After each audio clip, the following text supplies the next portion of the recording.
परमेश्वर के वचन से कुछ बातचीत करती हैं और मैं चाहूँगा कि परमेश्वर के वचन से कुछ बातचीत करने के लिए अब सबसे पहले आप दोनों में से कोई एक जन प्रार्थना करें ताकि परमेश्वर के वचन को सही रीति से बातचीत कर सकें। हालेलुया, अनुग्रहकारी दयालु परमेश्वर पिता आपके चरणों में आते हैं और जो भी हम यहाँ पर परमेश्वर आपके वचन के द्वारा जो भी सीखते हैं, जो बोलते हैं, डिबेट करते हैं, उसके लिए परमेश्वर आप हमें समझ दे, बुद्धि दे, अपने वचन का प्रकाशन दे, ताकि परमेश्वर जो भी हम बातचीत करें वो दूसरों के लिए, सुनने वालों के लिए आशीष का, बरकत का कारण बने। जो भी इस वचन को सुने और देखे उसके लिए परमेश्वर ये वचन आशीष का कारण बनने पाए। धन्यवाद करते हैं प्रार्थना सुनने के लिए। ये छोटी सी दुआ अपने जीवित उद्धारकर्ता प्रभु यीशु मसीह के नाम में मांगते हैं, आमीन। सबसे पहले तो आप दोनों का स्वागत है हमारे स्टूडियो में आने के लिए। और आज का चर्चा का विषय रहेगा परमेश्वर के वचन से दूसरा राज्य और उसका 5 अध्याय। वहाँ इस प्रकार से लिखा है कि एक लड़की जो है बंधुआई में आई, दास्ता में आई, और वहाँ एक नामान कोड़ी का जिक्र भी है। नामान कोड़ी के लिए वो लड़की चंगाई के कारण बनी। नामान को जो कोड़ था उस कोड़ को ठीक करने में उसके लिए सही साबित हुई, उसके लिए वो कारगर बनी। और किस तरीके से बनी, कैसे रहेगी, वो मेरा ये सवाल रहेगा आप लोगों से कि क्या कारण रहा कि उस लड़की के द्वारा नामान कोड़ी का कोड़ ठीक हुआ परमेश्वर के द्वारा। जब नामान जब युद्ध जीत करके आरामी लोगों के यहाँ युद्ध जीत करके परमेश्वर ने नामान जो कोड़ी था वहाँ का सेनापति था और सेनापति को द्वारा बहुत से युद्ध परमेश्वर ने उसको जिताए। और जब वो युद्ध जीत करके इजराइल के अंदर से जब आए थे, एक लड़की को गुलाम बना करके अपने साथ लेकर आए। और जब वो लड़की जो गुलामी में रहते हुए जो नामान कोड़ी था उसकी पत्नी के पास एक दासी का काम करती थी, और उस समय गुलामी में होते हुए भी दासी का काम करते हुए उसने परमेश्वर के वचन को फैलाया, परमेश्वर का शुभ संदेश उनके बीच में बोया, और उसने परमेश्वर के दास के बारे में और परमेश्वर के बारे में एक चर्चा की।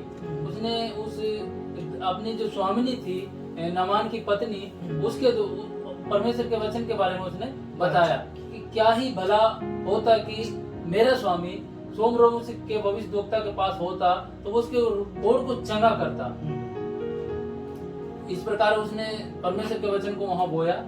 और हो सकता है वो अपने स्वामिनी की सेवा करी उस वक्त, मतलब कुछ बातचीत करे जिस कारण से बातचीत चली है कि मेरे परमेश्वर के वहाँ होता ही अगर सोमरोम के स्वामी के पास तो ये चंगा हो जाता। तो वो हो सकता है कि आप इसकी कोई कन्वर्सेशन चल रही है उस वक्त। आप कुछ बताइए। जैसे कि अभी ये तहसील भाई ने बताया कि लड़की ने वैसे से वो गुलामी में आई थी, लेकिन जैसे उसने अपने परमेश्वर की चर्चा वहाँ पे की, क्योंकि वो जानती थी कि उसके परमेश्वर ने जो भी काम बहुत से बड़े बड़े ऐसे काम किए होते हैं। गुलामी में आना और ये कुछ हम लोग की ही कमियों की वजह से ऐसी बात हो जाती है। जैसे उन दिनों हुआ कि वो गुलामी में आए, लेकिन गुलामी में जाना का मतलब ये नहीं है कि हाँ हम अपने उस खुदा को भूल जाए, उस परमेश्वर को भूल जाए, उसकी चर्चा को भूल जाए, है ना। क्योंकि हमें वो समय जरूर याद रखना। आज हम चाहे किसी भी परिस्थिति में हो, कोई कष्ट हो, कोई मुसीबत हो, लेकिन हमें उस समय को अवश्य याद रखना चाहिए कि जब हमारे परमेश्वर ने हमारे लिए बहुत बड़े बड़े कार्य किए। इजराइल में बहुत बड़े बड़े कार्य किए थे, और ये वो परमेश्वर, वो यहोवा इजराइल में जाना जाता था कि हाँ इजराइल का वो खुदा है, वो परमेश्वर है। और जैसे कि उसने बताया कि नामान के बारे में कि वो युद्ध जीत के आया था, वो बहुत प्रतिष्ठित था जैसे कि वचन में लिखा हुआ है, लेकिन फिर भी वो एक कोढ़ से पीड़ित था। उसको कोई कोढ़ था, वो कोई बीमारी थी उसको जिससे वो पीड़ित था। जैसे कि लड़की ने, मैं कहती हूँ बहुत सौभाग्य वाली बात होती है कि हम अगर ऐसी भी दशा में हो कि हम किसी के गुलामी में हो, किसी के अधीन हो। आज बहुत सी बातें ऐसी हो जाती हैं कि जहाँ पे कि हम लोग बताते हुए झिझक करते हैं, जिनके अंडर में हम काम करते हैं उनको बताते हुए शर्माते हैं। कि बहुत सी बातें ऐसे हो जाती है, हम लोग बहुत सी कंडीशनों का सामना करते हैं ना, बहुत सी ऐसी परेशानियां हमारे सामने आती है जो कि हम लोग अपने खुदा के बारे में नहीं बताते। लेकिन उस लड़की ने एक बार भी नहीं सोचा कि भाई मुझे झिझक नहीं बताना महसूस नहीं चाहिए, हाँ हम्म। भाई मैं तो गुलामी में आई हूँ, कोई मेरे बारे में क्या कहेगा, बिल्कुल। कि आपके जीवन में तो काम हुआ नहीं है, आप तो खुद गुलामी में हो और आप अपने परमेश्वर के बारे में, है ना, मतलब कि उसने बढ़ा चढ़ा के अपने खुदा के बारे में बोला कि क्या ही मनोहर बात होती, क्या ही सौभाग्यशाली बात होती, क्या ही उत्तम होता कि ये जो राजा है और वो मेरे इजराइल में भविष्यवक्ता एली के बारे में बताया उसने, उसके पास होता तो इसका कोड चलता। यस। तो मतलब कि हम लोग गुलामी में रहते हुए भी उस लड़की ने अपने परमेश्वर के वचन को फैलाना नहीं। फैलाना जी। परमेश्वर के जो चमत्कार थे, जो परमेश्वर ने जो काम किए इजराइल में, वहां जाकर भी उसने उस चीज को बताया। हालांकि वो चाहती तो छुपा सकती थी, आगे वो क्या पता परमेश्वर को मानती या नहीं मानती, बिल्कुल। लेकिन उसने अपना वो काम जारी रखा। और इसमें मैं चाहूंगा कि इसमें कहीं गेजी का भी जिक्र है। गेजी का कैसे एंट्री होती है इस वचन में, और कैसे गेजी मतलब रोड़ा अटकते इस काम में। जब ये बात आराम के राजा को पता लगी नामान के द्वारा कि वो एक गुलामी लड़की क्या कहती है, अपने राजा से जाकर उसने बात की, आराम के राजा को नामान ने, कि गुलामी लड़की इस प्रकार कहती है कि यदि मेरा स्वामी सोमरोम के भविष्यद्वक्ता के पास होता तो क्या ही भला और मनोहर बात होती, क्योंकि वो इसको चंगा, इसके कोड से चंगा करता। तो जब राजा को ये बात पता लगी तो राजा ने एक पत्र लिखा और पत्र लिख करके अपने सेनापति को नामान को दिया और कहा, उसको सोना चांदी की कार, इसमें लिखा हुआ है सारी बातें, और वो सारी चीजें उसको, कपड़े घोड़े सब कुछ दिया, ये लेकर के 10 जोड़े कपड़े। हाँ, और जब लेकर वो गया तो जो वहां जाने के बाद उसने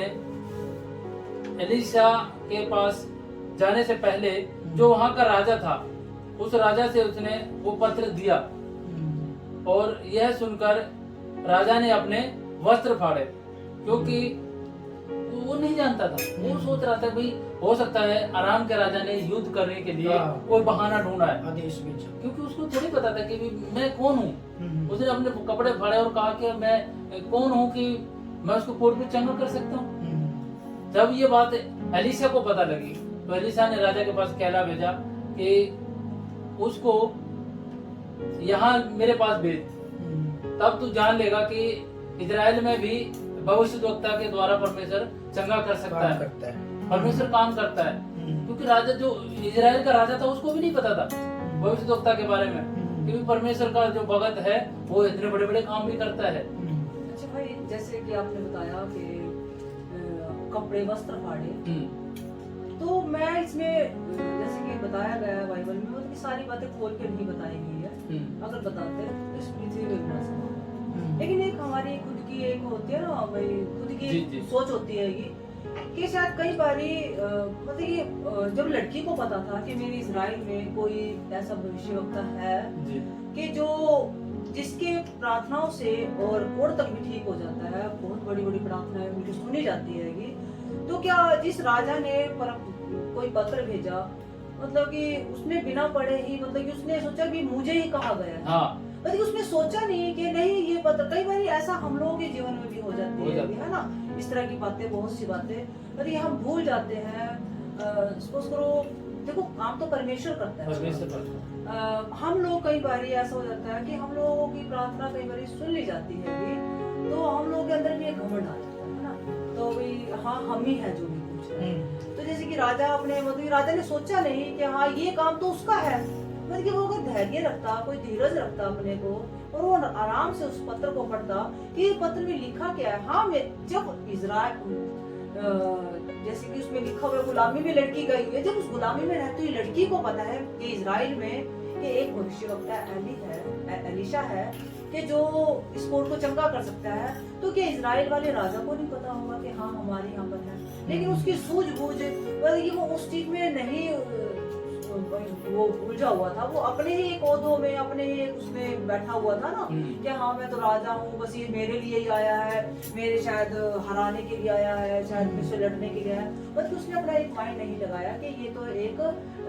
एलिशा के लिए आया है जो हमारे यहाँ पर है और जिसके बारे में ये चर्चा की गई है, तो उसके बारे में उसने सोचा नहीं। कई बार हमारे जीवन में भी इस तरह की बातें हो जाती है, हम लोग अपने आप को बहुत बड़ा बना लेते हैं, जबकि ऐसा कुछ भी नहीं होता है, काम मात्र परमेश्वर करता है, हम कुछ भी नहीं है उसमें, है ना। तो उसने कोई सूझबूझ का सहारा नहीं लिया। पर बड़ा बनाने में, पर जिस प्रकार से गेहजी ने वो श्राप लिया, तो बड़ा बनाने में, घमंड करने में, वो चीज हमारे ऊपर आ सकती है। हाँ, जैसे कि आप गेहजी के बारे में भी बता रहे हो। जी। हाँ भाई, कुछ बताएं। गहेजी के बारे में जैसे पूछ रहे थे भाई साहब कि गहेजी की एंट्री किस प्रकार हुई हाँ। और गहेजी के ऊपर वो श्राप कैसे आया। जब नामान एलिशा के पास भेजा गया और एलिशा ने बाहर से ही, अंदर से उसको कहा कि आप जाओ और यरदन नदी में 7 बार डुबकी लगाओ और आपका कोढ़ चंगा हो जाएगा। तो जो धन दौलत वो लेकर आया था, सोना चांदी लेकर आया था, उसने उनको देने के लिए एलिशा से विनती की कि आप ये रख लो, लेकिन उसने कुछ भी नहीं दिया। उसने उसको वापस भेज दिया। जब वापस जाने लगा तो जो एलिशा का जो चेला था, सेवक था, उसके मन में लालच आया गहेजी के, यार इतना सोना चांदी ऐसा मौका हर बार नहीं मिलेगा, क्योंकि उसकी नजर उसी सोने चांदी पे थी। लेकिन जो सोना चांदी से भी बढ़कर, बहुमूल्य हीरे मोती से बढ़कर परमेश्वर है, उस परमेश्वर को उसने नहीं जाना। परमेश्वर के दास के साथ रहता जरूर था, लेकिन उसने उसको नहीं जाना, क्योंकि जो परमेश्वर का दास जानता था, भविष्यद्वक्ता जानता था, भाई परमेश्वर से बढ़कर इस सोने चांदी से क्या करूंगा मैं, मुझे परमेश्वर चाहिए। और उसकी नजर उस सोने चांदी पे थी, उस धन दौलत पे थी, उस कपड़े पे थी।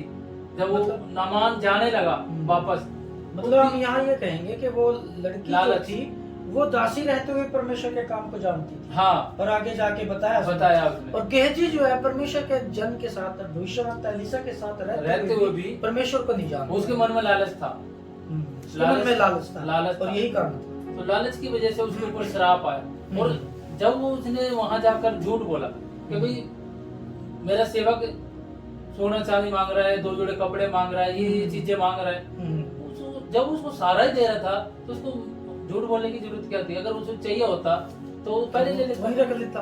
और जैसे कि परमेश्वर के दास बताते हैं कि जो गहेजी था वो बाहर रहने वाला है, बाहर, है ना, इसीलिए अंदर रहने वाला व्यक्ति एलिशा जो सारा दिन परमेश्वर के साथ रहता था, नजदीकी में रहता था। जी जी, और वो नजदीकी में रहता था, इसलिए उसको परमेश्वर के ऊपर भरोसा था। है ना? बाहर रहने वाला वो संसारिक चीजें देखेगा, संसारिक देखेगा, बातों में खोया रहेगा। हाँ, जिस समय नामान कोड़ी आया तो एलिशा ने मतलब कि उसके मान को धक्का भी लगा, उसको नामान कोड़ी को, कि ये व्यक्ति मुझसे मिलने भी नहीं आया, इसने मुझे कुछ कहा भी नहीं।